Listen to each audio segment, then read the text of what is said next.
Welcome to another episode. I am Stacy Marie, and today I'm at Game Night's Game in Pueblo, Colorado, and I'm with Brian, who happens to be the owner.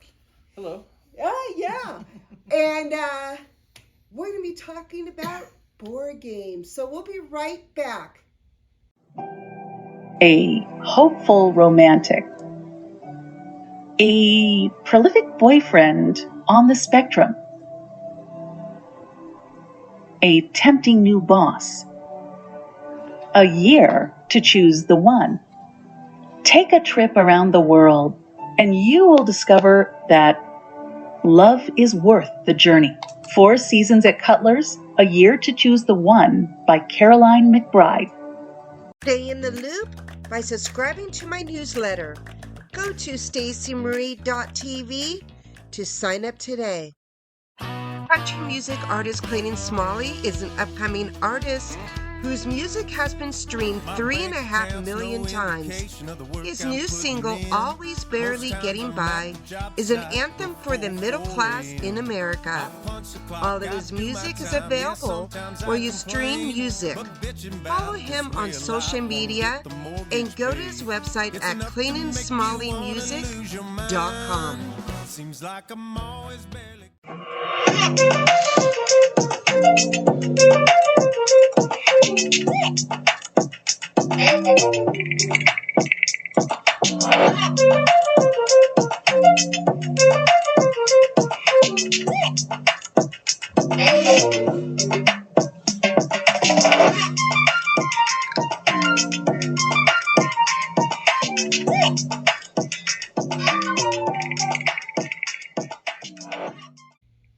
Welcome back. I'm at Game Night Games in Pueblo, Colorado, and we've got some games here to talk about. Yes.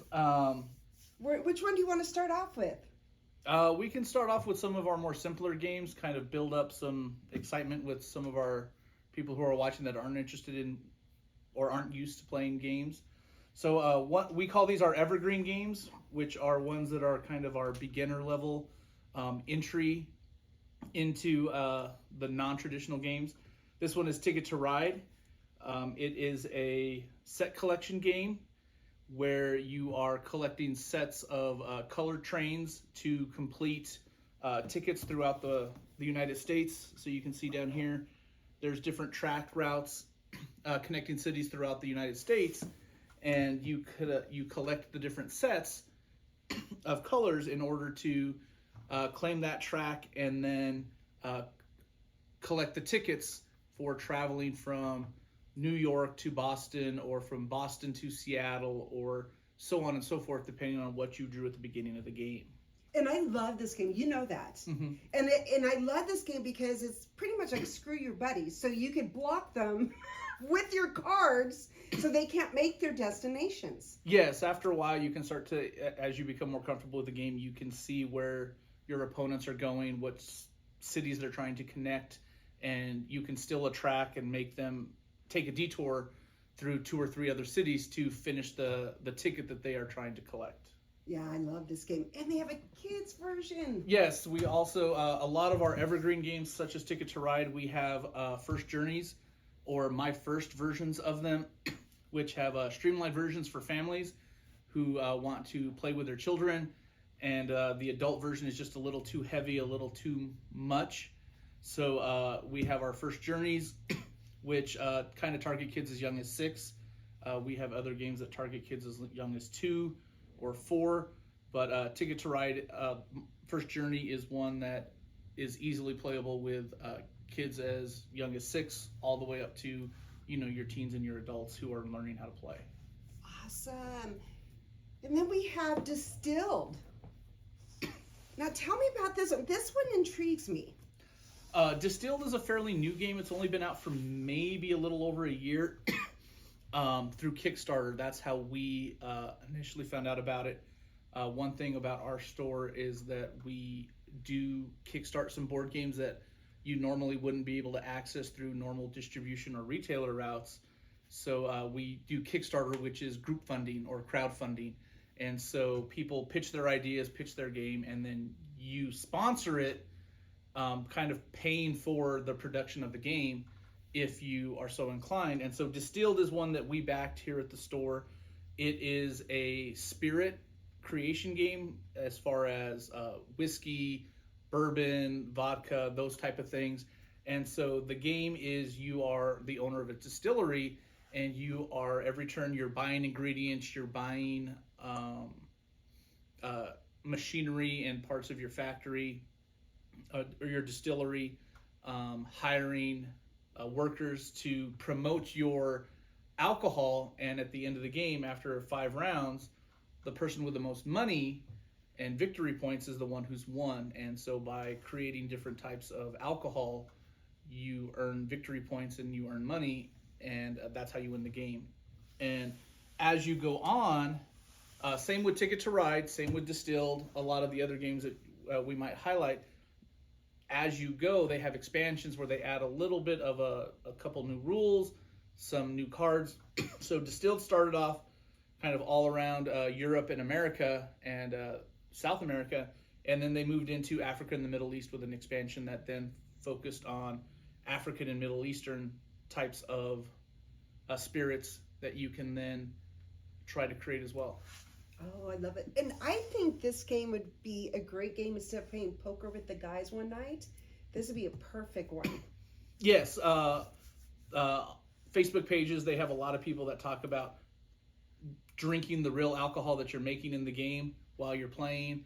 You can make different flights so that you have different types of alcohol you're trying to make throughout the night.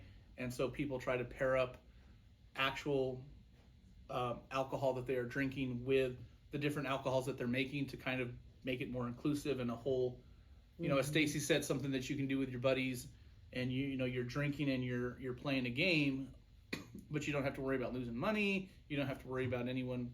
It's just a nice casual game night with your buddies and get in a few drinks. Absolutely. So what's the next one should we talk about? As opposed to Ticket to Ride and Distilled, which can play up to 1 to 4, 1 to 5 players. For those of you who are more kind of an introvert, or you've tried multiple times and you can't get someone to play a board game with you, or you just live in an area where that's kind of hard, we have a game called Final Girl, which is solo only. It plays one person only. And so the core box is your horror track and the base set, which sets up how scary, how horrifying the villain is. And then you can buy different they call them vignettes for a different villain, and everything's self-contained in the box. So we open the box, and here is our villain for this one, Geppetto the Puppet Master. And we open it up, and here is the Carnival of Blood, which is where everything is happening. And the idea of Final Girl is that you are the final girl in the horror movie, and you are trying to rescue innocent bystanders, which are represented here by the little yellow tokens. You've got your life, you've got tokens that represent where the villain is, where you are, and you are trying to rescue bystanders and defeat the villain before he defeats you. And so it's a nice solo play, many different versions. This one is based on the Evil Puppet Master. We have one that's based on Poltergeist. We have one that's based on Dr. Fright, Friday the 13th, different things like that. So this is a nice solo game for those of you who enjoy kind of more playing by yourself and find a challenge. And then there also is a extreme terror mode that if you find that the base game is getting easy, you're finding ways to defeat it pretty quickly, you can always switch to the extreme horror version and make it more difficult. I find that a lot of I would say, teenage girls and the college student girls, they love this because they could play this game in their dorm, right, for the college students, and just by themselves. They don't have to, invite other people. And I like that you could be able to play this alone. And it just keeps you interest. It does, and this would be something for like a closet gamer. You're not ready to, and come out and tell everyone, oh, I like to play games and I like to play board games and I like to do all this stuff. This is something you can. It's small. You can see how small the little vignettes are. They look like VHS tapes, which is what they're designed to look like. So they're easily hideable on a bookcase if you're not quite ready to admit that you're a gamer, which sometimes we don't want to admit how deep into gaming we are. Yes. I know that for a fact. This is a fun game. This dude, is it Carcassonne? Or wait, is that what is it? Carcassonne? Another evergreen that we try to focus on here at the store, one that I like and that I've played with my son multiple times, is one called Carcassonne. That's what's how to pronounce it. It is takes place in France, hence the Carcassonne, and it's interesting because it's just a puzzle building game. All of the tiles come face down on the table, and as your turn goes, you flip over a tile, and you see where it fits into the puzzle. Does the river connect to the river? Does the road build onto a road that's pre-existing? Can you add in a city piece into a city? And as you go, you lay down your meeples to either be a thief who is robbing people on the road as they go. You can be a knight who's protecting the city. There are monasteries that you can build where you place down a meeple who becomes a monk, and you earn points for the area around your monastery that you've created. And then there's farmers that you can lay down. Those are long-term, end of game meeples that don't come off the board that you want to try to use to, as you are building cities, the more cities you complete, the more points your farmers get.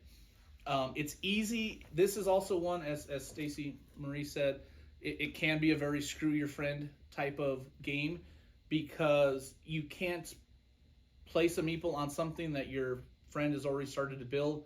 So your friend has a 5-tile castle that they're working on, and you put your little tile just right there, place a meeple on it because it's a different city, and then on your next turn you connect them together. Now you've just earned all of the points that your buddy has been spent 6 or 7 turns building, and now you've just taken as many points as he has and you didn't do any of the work. So it can be a real good way to, test friendships that way. It's not super competitive, but it is a way to kind of start developing that strategy of how do I do my own thing while trying to control what my opponents are doing as well. My husband loves this game. He plays this often, and he does the online one. Yes, Carcassonne does have an online version. A lot of the games do now have digital versions, so that, again, if you're in an isolated area or you're in, you just don't have anyone in your community that you can play with or are interested in the games you are, there are many, many games that do have online versions. There's a Tabletop Simulator, which you can download through Steam.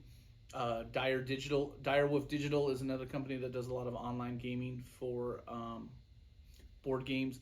They do Dune, which is a really popular game that I like, based on the Dune Imperium, and now they just have one called Dune Uprising that they've released, and they have a very good digital presence for board games. Oh, that's great.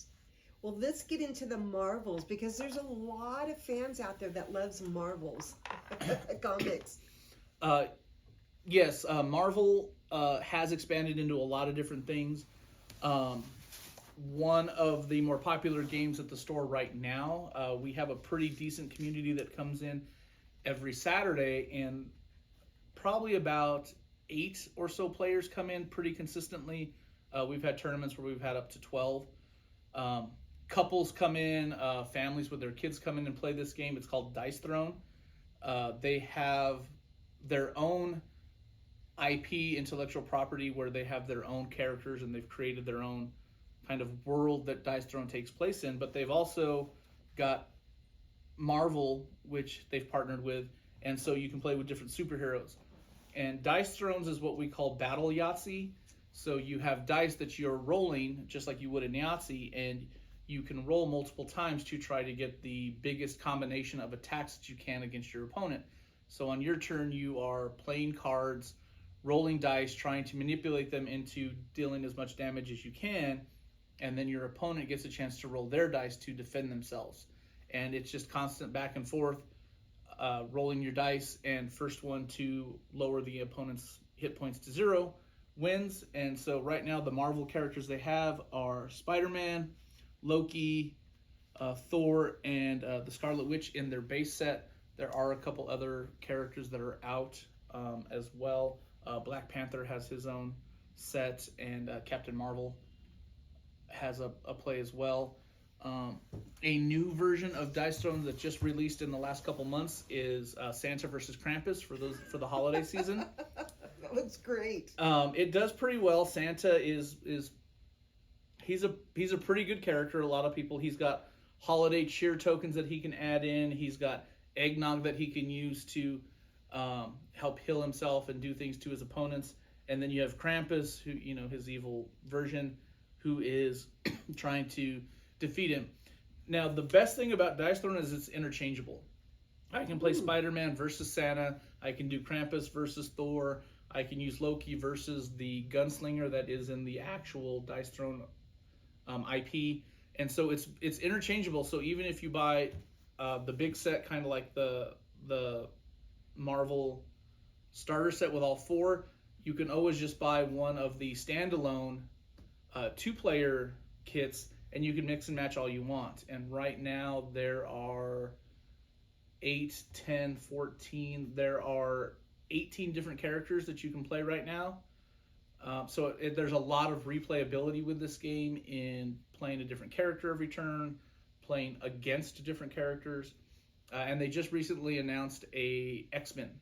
Ooh. So now X-Men is going to join the Dice Throne universe here in the next couple months, and they're also doing that through Kickstarter as well. Oh, that's wonderful. Well, thank you so much, Brian. Brian and I will be right back. A hopeful romantic. A prolific boyfriend on the spectrum. A tempting new boss. A year to choose the one. Take a trip around the world, and you will discover that love is worth the journey. 4 seasons at Cutler's, A Year to Choose the One by Caroline McBride. Stay in the loop by subscribing to my newsletter. Go to stacymarie.tv to sign up today.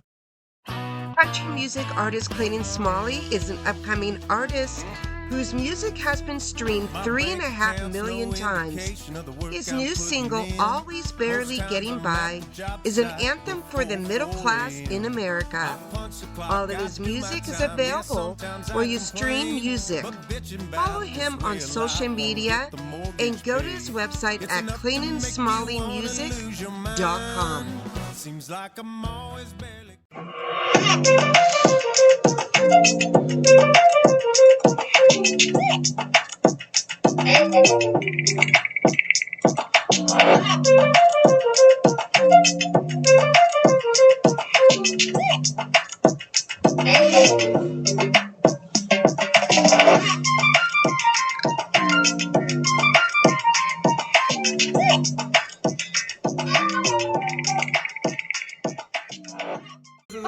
There we go.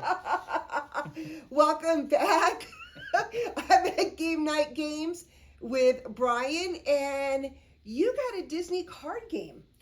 Yes, it's been out for about 3 months. The hype for this game has been, astronomical since it was first announced over a year ago at the D23 Expo at the end of last year, back in November. It just released in August. It's called Disney Lorcana. And for those of you who have heard of Magic or Pokemon or Yu-Gi-Oh! Or some of those other numerous types of card games, this one is a very kid-friendly, very family-friendly game where you are playing as what's called an Illumineer. And you are in the Disney world, and something has happened that has broken the Illuminary, and all of the ink that colors all of the Disney characters has flooded throughout the Disney world. and you are an Illumineer who is trying to use the different characters, the different items, singing songs, which is an interesting aspect from Disney Lorcana, that you can now sing the songs from the story, from the movies, and from the shows to help you out. And you quest every turn to try to gain 20 lore. And so it's not so much about defeating your opponent as it is trying to earn 20 lore as fast as you can, and then reestablish the Illuminaria, fix with everything that's been broken with it, and that's it. Right now, the new set, Rise of the Floodborn, has just come out. It features Sword in the Stone. It features the Frog and the Princess. The first chapter, which came out in August, has a lot of Sleeping Beauty.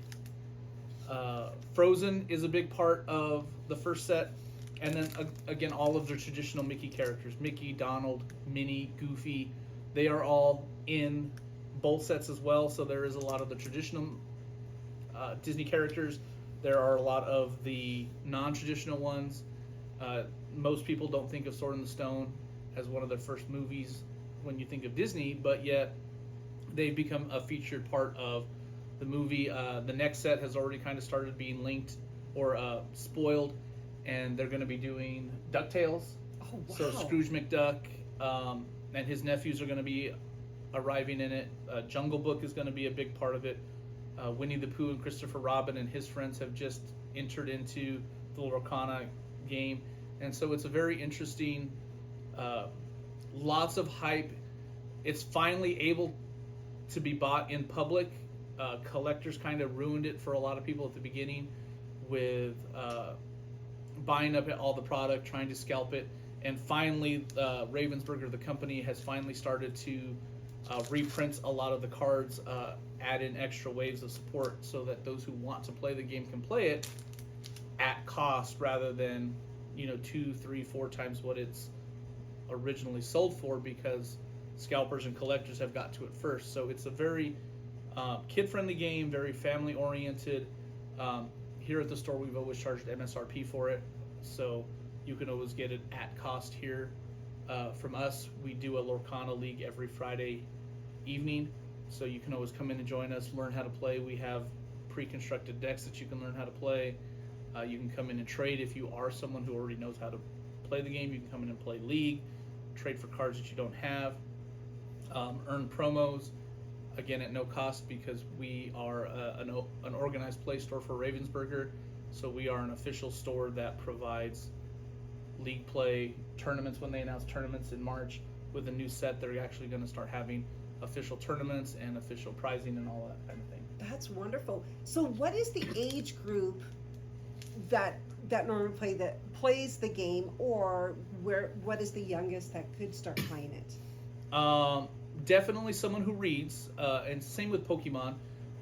You could get away with playing Pokemon with someone who can't read, but so that you don't have to be there with them and you can actually sit down and play with your child, I'd say probably 8 years old, probably third grade, now that they are very capable of reading on their own, being able to understand the rules of the game, which there's not very many, so them being able to pick up the game is very quick.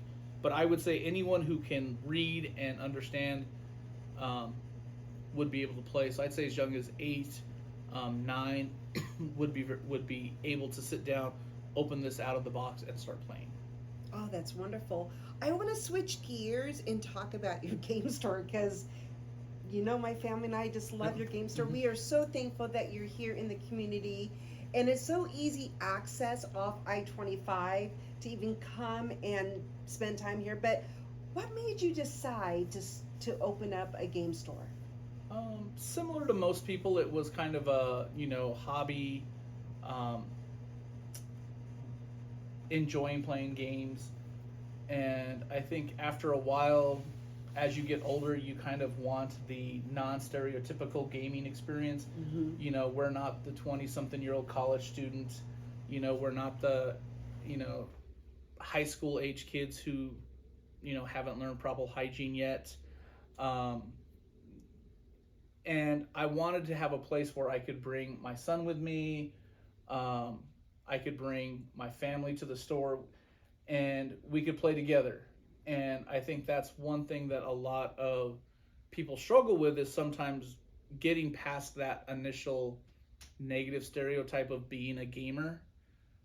Um, again, and most gamers, you think of, they play Magic, they play Pokemon, they play Yu-Gi-Oh, but you don't think of the board game community, as being gamers. Mm-hmm. And there are a lot of well-educated professionals who like to board game, and so that is kind of the clientele that we strive for, the educated professional with a family who can come in and feel welcome. Their kids aren't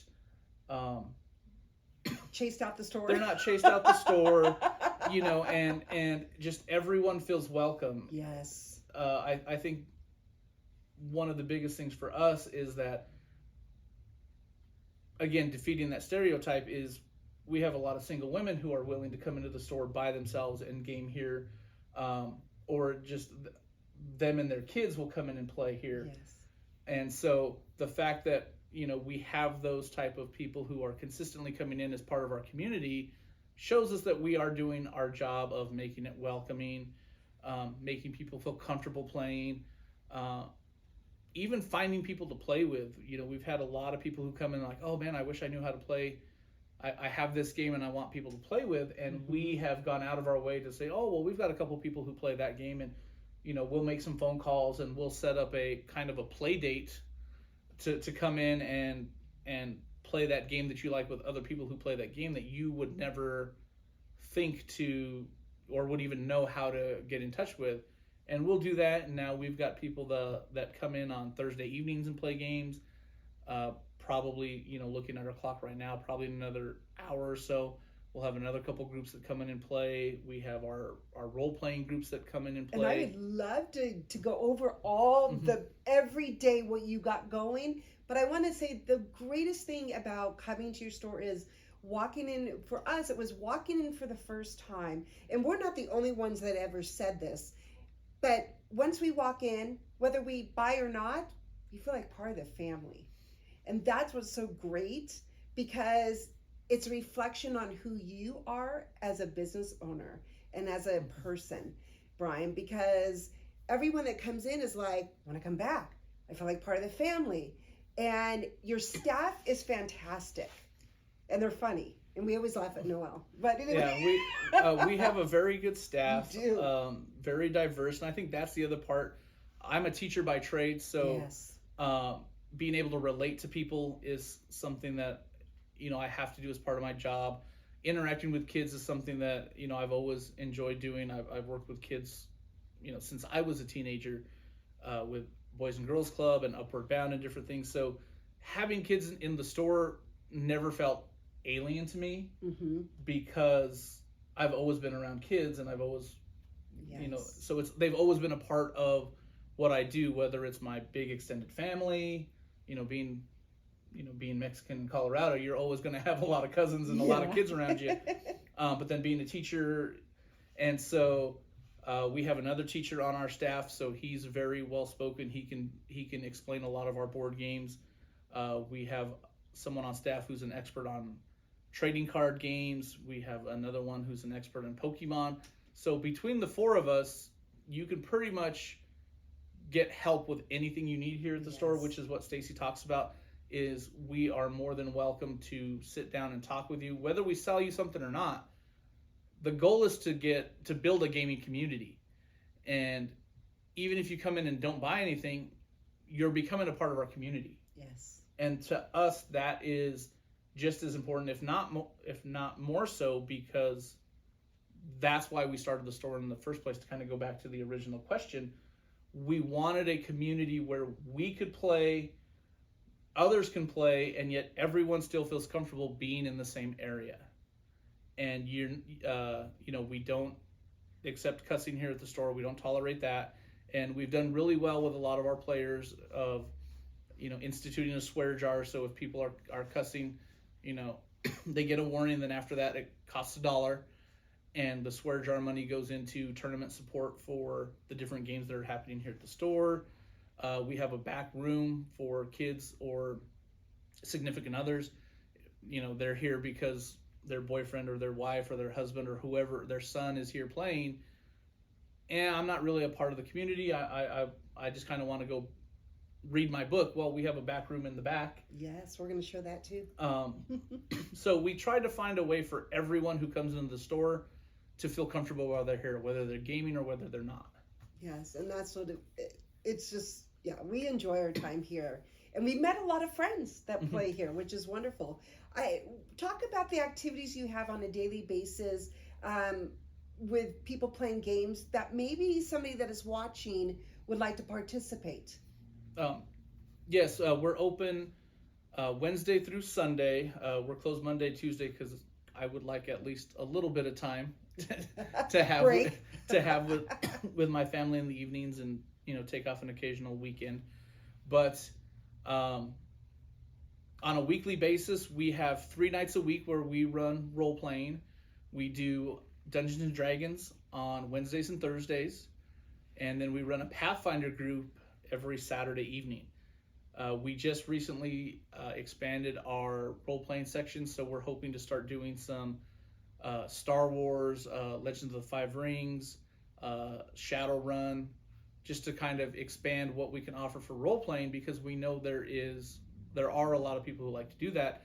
And so by us hosting here at the store, we can get you coming in and meeting with people that you normally wouldn't meet those people, and so we have them here.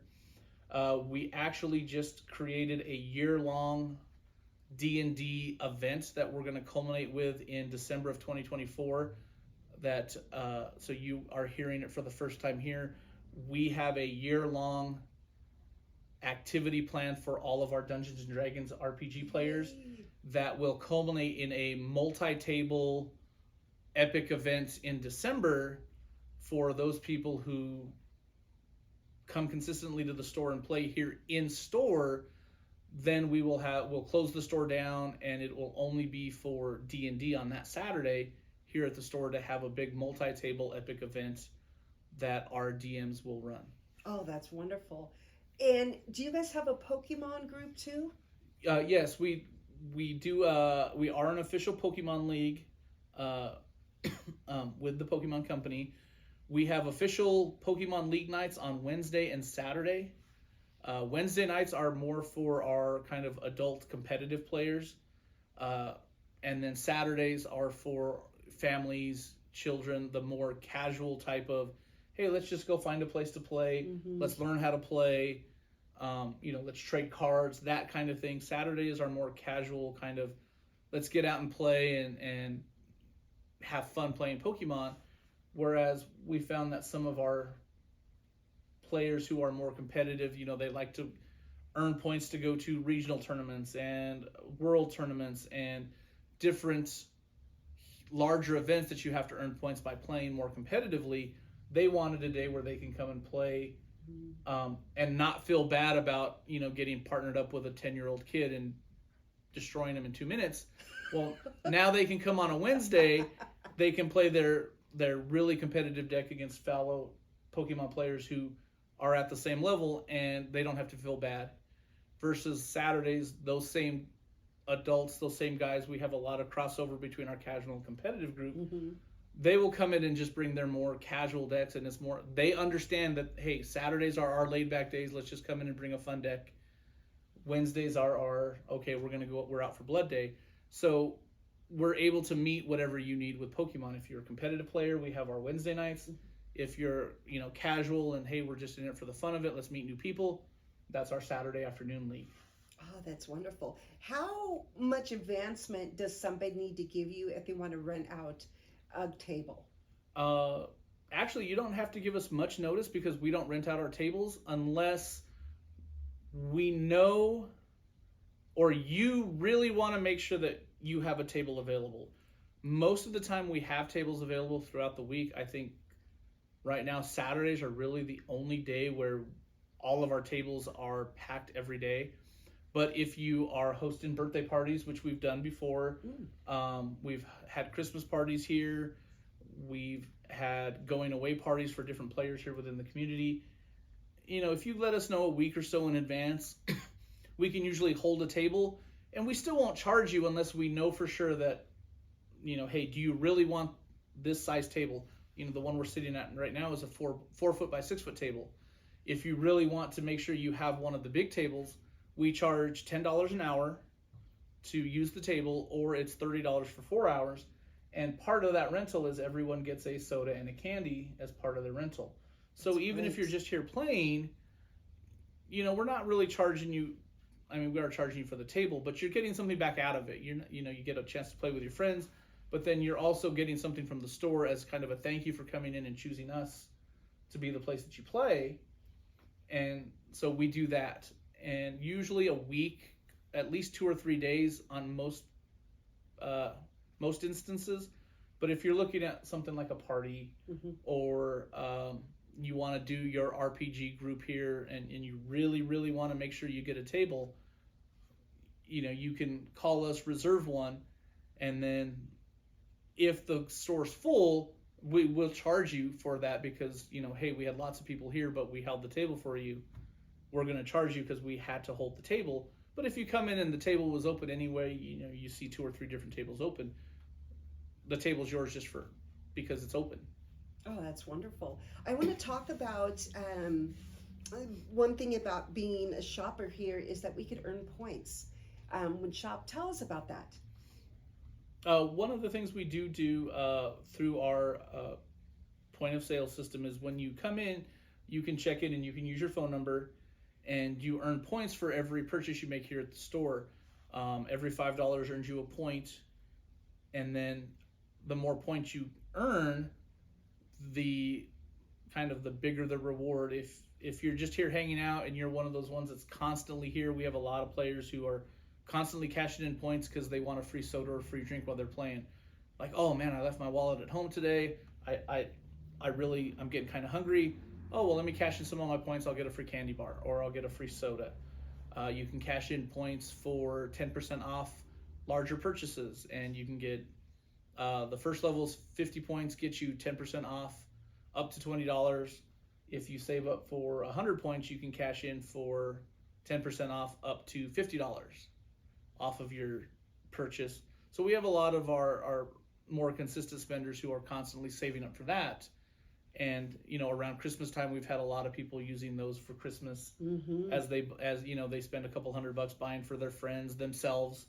We know a lot of people who buy for themselves at Christmas just as much as they buy for everyone else. Right. And so they come in and they save their points all year, and then they use them here at the end of the year for 10% off. I just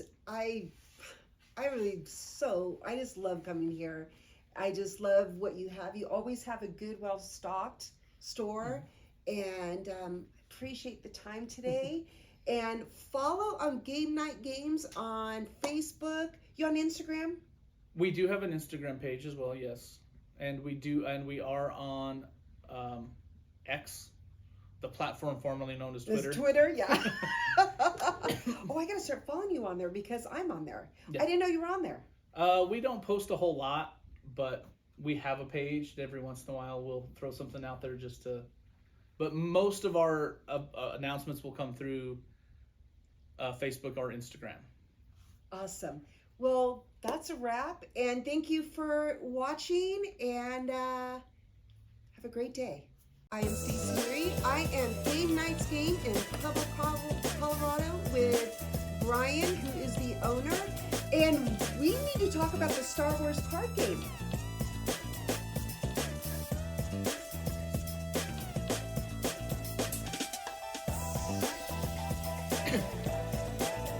Mary, do I look good?